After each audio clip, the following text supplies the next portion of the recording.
Hi, one of my favorite things, French herb bread for supper. Join me. So we're going to put in 2½ teaspoons of yeast. We're going to put in 2½ cups of lukewarm water.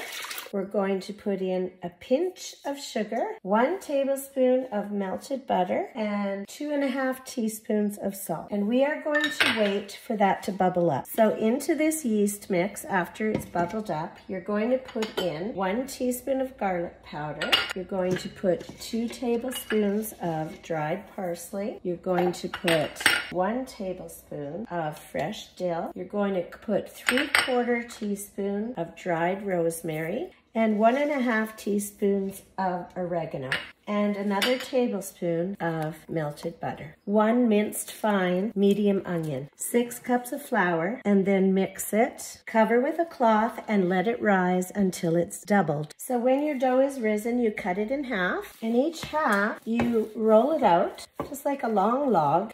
Like that, and then you take this, look at all the beautiful herbs in there, it's awesome. Then you take this and roll it and put it on a cookie sheet, and I like to put some crisscross slices in it, and then you're going to put both of these in the oven for 395 for about 20 minutes to half an hour depending on your oven.